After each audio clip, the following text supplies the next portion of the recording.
बिस्मिल्लाहिर्रहमानिर्रहीम। अस्सलाम वालेकुम। आज 2 जुलाई बरोज़ मंगल हम बात करेंगे पाकिस्तान तहरीक इंसाफ के 3 उम्मीदवार जो इस्लामाबाद के 3 हलके हैं, तीनों की दरख्वास्तें मंजूर कर ली गई हैं। बहुत अहम पेशरफ सामने आई है।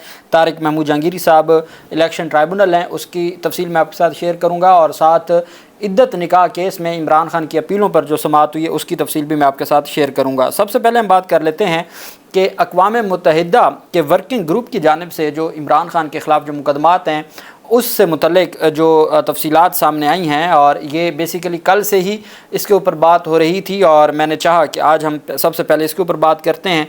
चूँकि पहले हमने देखा कि अमेरिका की जो ऐवान नुमाइंदगान हैं उनके 85% जो मेंबरान हैं उन्होंने इंतखाबात में धांधली और ह्यूमन राइट्स वायलेशन के हवाले से और मुख्तलिफ़ करारदादें मंजूर की, जिसको पाकिस्तान के वज़ारत ख़ारजा ने रद्द भी किया और कौमी और पंजाब असम्बली ने उसके ऊपर मुज़म्मती करारदाद भी पेश की और मंजूर की और एहतजाज भी किया गया और मुदाखलत करार दिया गया हुकूमत पाकिस्तान की जानिब से। अब अक़वाम मुत्तहिदा ये उससे बहुत बड़ी डेवलपमेंट सामने आई है और उसमें कहा गया है, जो अल्फाज हैं ज़ालमाना हिरासत से मुतल्लिक़ अक़वाम मुत्तहिदा के वर्किंग ग्रुप ने कहा है कि पाकिस्तान तहरीक इंसाफ के बानी इमरान खान की पहले तोशाखाना केस में हिरासत और मुकदमे के साथ साथ उनके ख़िलाफ़ साइफ़र केस की कोई कानूनी हैसियत नहीं है, जो उन्हें सियासी मैदान में मुकाबले से बाज रखने के लिए सियासी तौर पर बनाए गए हैं। 18 जून की दस्तावेज़ के मुताबिक अक़वाम मुत्तहिदा की बॉडी ने 18 से 27 मार्च तक जारी रहने वाले अपने जो 99 इजलास था उसमें PTI के बानी की नज़रबंदी पर अपनी राय की मंजूरी दी थी।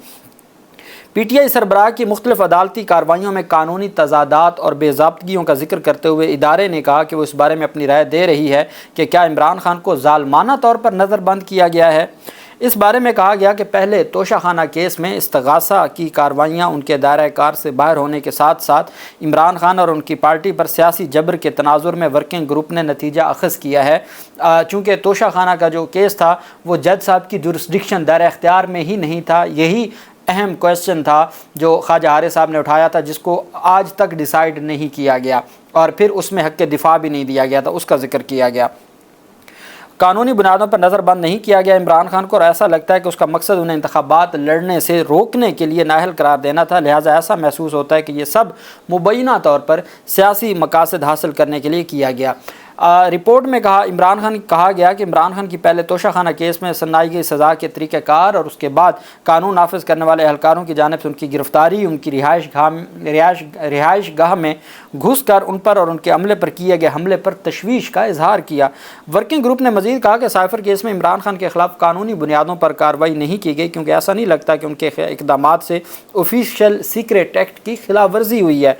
दूसरे तोशाखाना और इद्दत केस में उनकी सज़ाओं के बारे में अक़वाम मुत्तहिदा के ग्रुप ने नोट किया कि यह कोई इत्तफ़ाक़ नहीं हो सकता कि इमरान खान के ख़िलाफ़ चारों केसों का फ़ैसला एक साथ आया और इसका मकसद उन्हें आम इंतखाबात में हिस्सा लेने से रोकना था। मज़ीद खुलासा किया गया है कि इमरान खान के इलेक्शन लड़ने पर पाबंदी, इलेक्शन में उनकी पार्टी की मुनसिफाना शिरकत को रोकने और हुकूमत की तरफ से किसी रद्द-ए-अमल की अदम मौजूदगी जैसे अवामिल के पेश नज़र वर्किंग ग्रुप इस नतीजे पर पहुँचता है कि इमरान खान की गिरफ़्तारी, नज़रबंदी, पहले तोशाखाना और साइफ़र केस में मुकदमा चलाने की कोई कानूनी वजह नज़र नहीं आती और ऐसा लगता था कि उन्हें इलेक्शन लड़ने से रोकने के लिए ये किया गया है।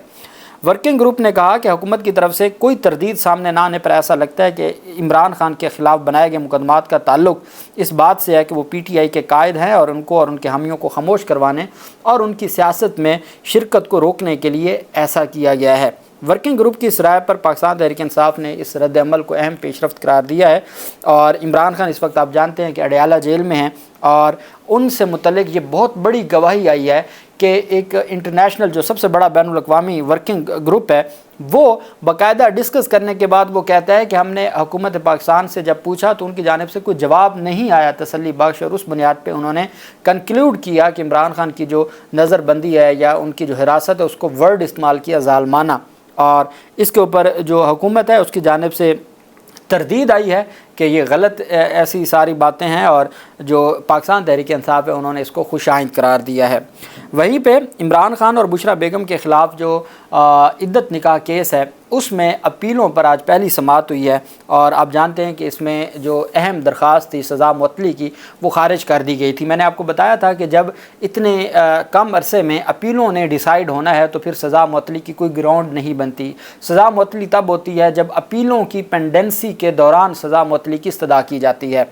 تو اس وجہ سے اگر سزا معطل ہو جاتی ہے اور ہفتے بعد اپیلیں خارج ہو جائیں تو پھر وہ سزا معطلی تو ختم ہو جائے گی۔ تو یہ ایک طریقہ کار ہوتا ہے۔ افضل مجوکا صاحب نے آج سماعت کی اور انہوں نے کہا جی کہ دوران عدت نکاح کیس میں سزا کے خلاف اپیلوں کی سماعت کو ہر صورت ہم نے 8 جولائی تک ختم کرنا ہے۔ ڈسٹرکٹ اینڈ سیشن کورٹ اسلام آباد میں بانی پی ٹی آئی اور بشرا بی بی کے دوران عدت نکاح کیس میں سزا کے خلاف مرکزی اپیلوں پر سماعت ہوئی۔ سلمان اکرم راجہ اور خالد یوسف چودھری عدالت میں پیش ہوئے۔ سلمان اکرم راجہ صاحب نے دلائل دیے کہ خاور مانیکا نے عدالت کے سامنے غلط بیانی کی۔ خاور مانیکا نے اپنے ویڈیو بیان میں بشرا بی بی کے لیے سابقہ اہلیہ کا لفظ استعمال کیا۔ دوسری جانب مفتی سعید بھی اپنے ویڈیو بیان سے مکر گئے۔ بانی پی ٹی آئی اور بشرا بی بی سیاسی مقدمات ان پر بنائے گئے ہیں۔ جج شاہ رخ ارجمند نے عین فیصلے والے دن کیس سے الگ ہونے کا کہہ دیا تھا۔ سلمان اکرم راجہ نے کہا کہ آپ کا سزا معطلی کی درخواست پر آرڈر دیکھا ہے۔ بدنیتی اور فراڈ میں جو چیز مشترکہ ہے وہ ارادہ ہونا ہے۔ اگر رجوع کا حق تھا تو وہ ایک سول معاملہ ہے، اس کا کرمنل سے کوئی تعلق نہیں ہے۔ یہ کہہ دینا کافی نہیں ہے کہ میں رجوع کر لیتا۔ اگر فراڈ ہوا تھا تو جب فراڈ ہوا تھا اسی وقت عدالت سے رجوع کر سکتے تھے، اور وہ بھی سول نوعیت کی ریمیڈی کے لیے رجوع کر سکتے تھے، کرمنل ریمیڈی نہیں بنتی۔ جج افضل مجوکا صاحب نے کہا کہ عدالت نے ہر صورت 8 جولائی تک کیس کو ختم کرنا ہے اور عدالت نے کیس کی سماعت کل 11 بجے تک ملتوی کر دی۔ اب اس میں آپ جانتے ہیں کہ پاکستان تحریک انصاف کے سربراہ عمران خان کے خلاف یہ جو مقدمات ہیں، اس میں سب سے اہم چیز یہ ہے کہ جو اصل کہانی ہے وہ یہ ہے کہ جی فراڈ ہوا ہے، شادی آن دی بیسس آف فراڈ ہوئی ہے۔ اب جو سیکشن 496 لگایا گیا ہے وہ تب ہوتا ہے کہ جب میاں بیوی ایک دوسرے کے ساتھ فراڈ کریں۔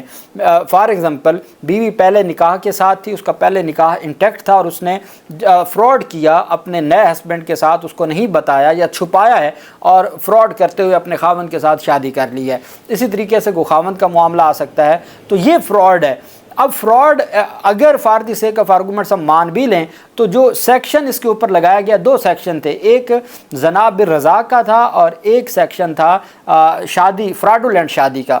اب ایک زنا بالرضا کا تو وہیں ختم ہو گیا، وہ تو جھوٹ تھا، اس کا کوئی گواہ نہیں تھا، ختم ہو گیا، اور اس پر عمران خان اپنا حق محفوظ رکھتے ہیں جو ہرجانے کا۔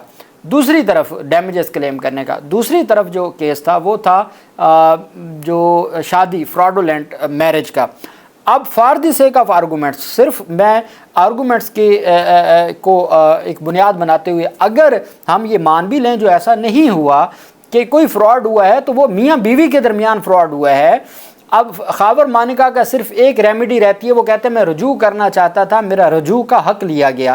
سلمان اکرم راجہ صاحب کہتے ہیں کہ اگر رجوع کا ان کا کوئی حق بنتا تھا تو وہ کوئی سول ریمیڈی تھی اور وہ اس وقت لی جا سکتی تھی، اس وقت وہ کلیم کر سکتا تھا آگے عدالت خاتون کی اجازت۔ اب جو ہمارا خلا کا کنسیپٹ ہے کہ اگر خاوند آ کے کہہ بھی دے عدالت میں کہ میں گھر بسانا چاہتا ہوں اور طلاق نہیں ہونی چاہیے اور خاتون نہیں راضی، تو وہ خلا کی ڈگری ہو جاتی ہے۔ خلا کے کیسز میں جو خاوند ہے اس کی سٹیٹمنٹ کا کوئی حیثیت ہی نہیں ہے، اس کے جواب دعویٰ کی کوئی حیثیت ہی نہیں ہے، بغیر اینی ایویڈنس عدالتیں اس کو ڈگری کرتی ہیں۔ تو یہ عورت کا حق ہے۔ اگر آپ سمجھتے ہیں کہ جیسے جو کانجوگل رائٹس کا ایک دعویٰ ہوتا ہے، حقوق زن اشوئی، کہ اگر کوئی خاوند کی جانب سے دعویٰ دائر کیا جاتا ہے کہ میں اپنا گھر بسانا چاہتا ہوں اور بیوی سے کہا جائے کہ وہ میرے گھر میں آ کے بسے، تو وہ بھی کوئی عدالت کمپیل تو نہیں نہ کر سکتی، تو وہ ایک فارمیلٹی کا ایک دعویٰ ہوتا ہے جو فیملی کورٹس میں ہوتا ہے۔ تو آپ فیملی کورٹ میں تو جا کے کوئی اس طرح کا دعویٰ کر سکتے تھے، وہ بھی اس وقت۔ اب آپ ایک کرمنل کاروائی، ایک کرمنل کمپلینٹ کیسے فائل کر سکتے ہیں؟ فراڈ ہوا ہے، مبینہ فراڈ، تو وہ میاں بیوی کے درمیان ہے، وہ راضی ہیں، آپ کو کیا تکلیف ہے؟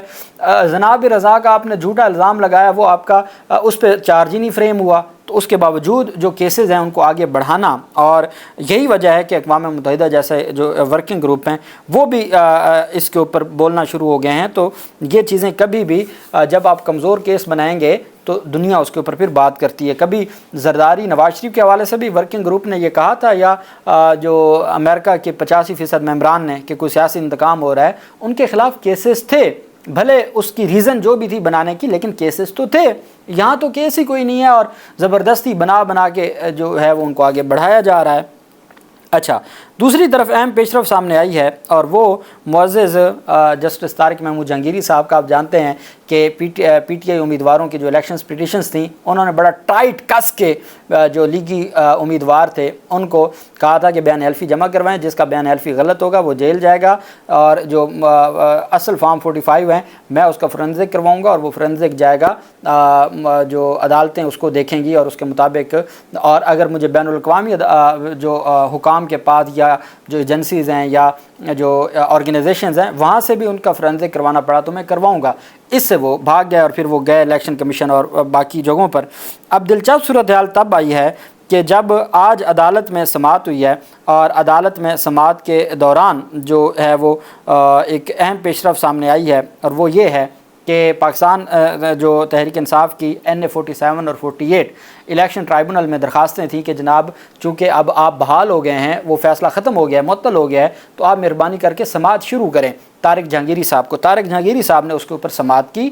PTI उम्मीदवार शुएब शाहीन NA 47, PTI उम्मीदवार अली बुखारी NA 48, उन दोनों की दरखास्तें थीं और मुअज़्ज़ज़ जज जस्टिस तारिक महमूद जहांगीरी साहब ने बतौर election tribunal Islamabad high court समाअत करते हुए PTI उम्मीदवारों की दरखास्तें मंजूर कर ली हैं और जो इलेक्शन पिटिशंस हैं उनको 8 जुलाई के लिए समाअत के लिए मुकर्रर कर दिया है। इलेक्शन कमीशन ऑफ पाकिस्तान को भी नोटिस पैरवी जारी कर दिया गया है। नोटिस पैरवी से मुराद ये होता है कि जो उनका लास्ट ऑर्डर था ना, जिसमें कहा गया था कि अगर आप रिटर्निंग अफसर नहीं आएगा उसके वारंट जारी करूंगा, अगर लीगी उम्मीदवार अपने असल फॉर्म 45 नहीं जमा करवाएंगे तो मैं इनको इनकी मुअत्तल कर सकता हूं, जो नेशनल असम्बली की मेंबरशिप है। वो जो अहकामात थे तो उन्हीं के ऊपर है। इसका मतलब यह है कि जिस दिन जहां से काम ख़त्म हुआ था, नोटिस पैरवी से मुराद ये नहीं होता केस के लिए, बल्कि उनको बताया जाता है कि भाई जहां से केस ख़त्म हुआ था ना, अब वही तारीख़ आप समझें कि 8 जुलाई है और 8 जुलाई को वही अहकामात पर अमल दरामद होगा जो पिछले अहकामात हो चुके थे, और इस दौरान जो कुछ हुआ उसके लिए इन्फॉर्म करने के लिए नोटिस पैरवी किया जाता है। तो अदालत ने इलेक्शन कमीशन ऑफ पाकिस्तान को भी और लीगी उम्मीदवारों को भी, तारिक फजल चौधरी हैं, राजा खुर्रम नवाज़ हैं और बाकी, उनको भी जो है वो 8 जुलाई के लिए तलब कर लिया है। अब एक NA 46 रह जाएगी, वो भी समाअत के लिए मुकर्रर करवाने की आज दरख्वास्त दायर हो जाएगी और वो दरख्वास्तें भी समाअत के लिए मुकर्रर हो जाएंगी। अदालत ने कामयाब उम्मीदवारान तारिक फजल चौधरी, राजा खुर्रम नवाज़ वगैरह समेत इलेक्शन कमीशन हुकाम को आइंदा समाअत पर तलब कर लिया। अदालत ने हल्का NA 47 और 48 की मुबैना धांधली के ख़िलाफ़ पिटिशंस पर समाअत 8 जुलाई तक मुलतवी कर दी है। अल्लाह पाक पाकिस्तान का हामी नासिर हो। बहुत शुक्रिया। अल्लाह हाफिज़। पाकिस्तान जिंदाबाद।